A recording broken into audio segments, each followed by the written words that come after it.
In the shadow of the largest football stadium in the Americas, on the morning the world's biggest sporting event was about to begin, a woman named Esperanza stood outside the house she had lived in for 37 years and watched a construction crew finish the final touches on what used to be her neighbor's front wall. The wall now bore a single banner, white letters on a red background that read, FIFA. Go home. She had not put up the banner herself. Her neighbor had moved out 8 months earlier, accepting a relocation payment and a new apartment 20 kilometers away in a district she had never visited before in her life. Esperanza's own situation was more complicated. She had attended 3 separate community meetings. She had asked at each meeting the same 2 questions. What exactly would happen to her house and when? She had received a different answer to the first question and no clear answer at all to the second. What had happened to the neighborhood surrounding one of football's most historic stadiums in the months and years leading up to this World Cup is a story that the opening ceremony footage did not capture. It found its most visible expression in a series of banners, painted murals, and organized street demonstrations in the weeks surrounding the tournament's opening. Residents of the neighborhood immediately surrounding the Estadio Nacional Azteca, making their situation publicly visible at exactly the moment when the largest possible global audience was paying attention to this specific place for the first time in many years. The area surrounding the Estadio Nacional Azteca is a complicated patchwork of communities, different tenure arrangements, and different degrees of connection to the stadium. One specific barrio had developed a particularly dense and intimate relationship with the stadium. Across the decades since its original construction, Rodrigo's family had operated a food stall near the stadium's main pedestrian entrance since his grandfather's time. On match days, he said, the whole neighborhood changes. The energy is different. People come from everywhere. Then the next day, it goes quiet again, and it's just us. Esperanza had arrived from a town 3 hours east of Mexico City, married a mechanic named Guillermo whose family had been in the neighborhood for 2 generations, and moved into his parents' house. Guillermo died 11 years before the tournament. She stayed because the house was where his life had been lived, and leaving felt like a form of forgetting she was not ready for when the hosting announcement came. The initial reaction was uncomplicated enthusiasm. A woman named Patricia, who operated a small guest house near the stadium, recalled, "More visitors means more business for all of us." Everyone was happy at first. What began changing that initial optimism was the arrival gradually, across several months of official communications, planning notices, and in-person visits that made clear the development activity would affect the existing community considerably more directly than the initial announcement had suggested. A community organizer named Marcos described the shift. It started with notices on doors. Then came the meetings. And at the meetings, they kept saying community benefit, neighborhood improvement, legacy investment. But when you ask specific questions about specific houses, specific businesses, the answers were never specific. The language stayed general, very general. And the more general it stayed, the more worried people became.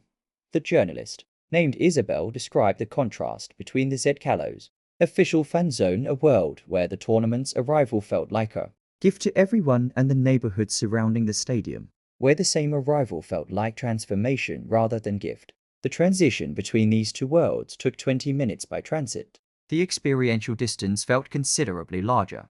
Among the most visible interventions was the aesthetic improvement of the commercial corridors surrounding the stadium. Facades were repainted in a unified color palette. Informal commercial structures were assessed against new compliance standards. Signage requirements changed. A vendor named Alejandro, who sold food from a stall for more than 20 years, received notification that his stall did not comply. He applied for a new permit. He visited the permits office for times before his application was accepted for processing, once missing the engineer's certificate, once with an outdated form version, once waiting 8 to 12 weeks, once collecting the approved permit. He built the new structure with a loan. He was still there when the tournament began, in debt in a way he had not been before. The Mercado San Cirilo, a covered market operating for more than 3 decades under an informal name, was assessed as requiring physical upgrading. It closed for reconstruction. When the new structure opened, it had fewer vendor spaces. Some longtime vendors did not return. A woman named Concepcion, who had operated a food stall in the market for 14 years, navigated the process and obtained a permit for the new space. She acknowledged it was in some respects an improvement. She also described a quality the new space lacked, the texture of accumulated time. The old market felt like something that had grown from the neighborhood itself. The new one felt like something that had arrived from outside and been placed in the space. 3 families on Coatepec illustrate the range of outcomes.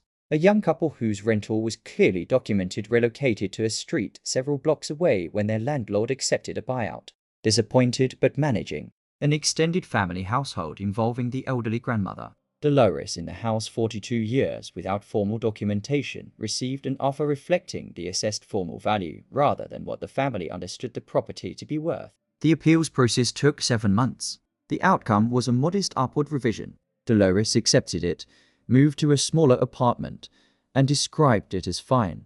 The word fine contained a considerable amount of information that the word fine was not adequate to express. Beatrice, the seamstress, had clear documentation, accepted a reasonable offer, and returned to Coatepec 2 months later to sit in her car in front of her old house.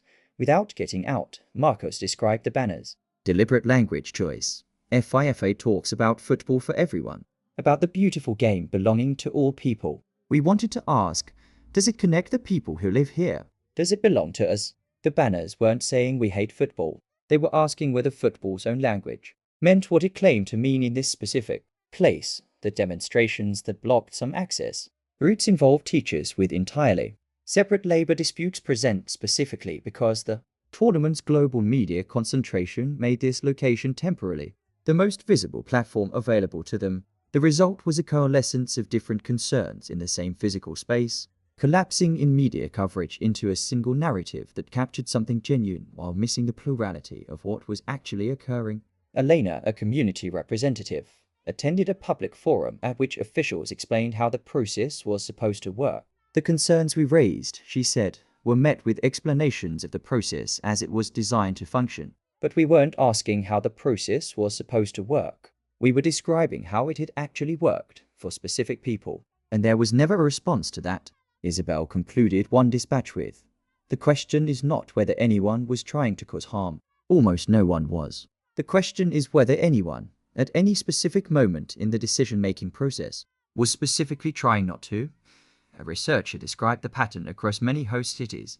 The communities most intimately connected to a major stadium are often the ones who benefit least from that connection when it becomes commercially valuable. They built the informal economy that made the stadium work for decades, and when that character becomes attractive to the world, the pressure to extract value from the land falls heaviest on the people who contributed most to creating the value in the first place. Marcos described the long-term purpose. The tournament comes and goes. The attention comes and goes. The neighborhood stays. The cameras were useful. We needed them. We used them. But they were never the point. The point is the neighborhood. The point is the work that happens in the spaces between the moments when anyone outside is watching. Esperanza, when asked what she made of everything that had happened, said she did not know if the banner had accomplished anything. She said she had watched the opening ceremony on television from her living room and had found it genuinely moving, the music, the history, the energy of the crowd. And she had found it genuinely strange to feel moved by something happening a few hundred meters from where she was sitting, in a stadium she had lived next to for 37 years, while also knowing that some of what she watched being built to host that ceremony had replaced streets she had walked every week of her adult life.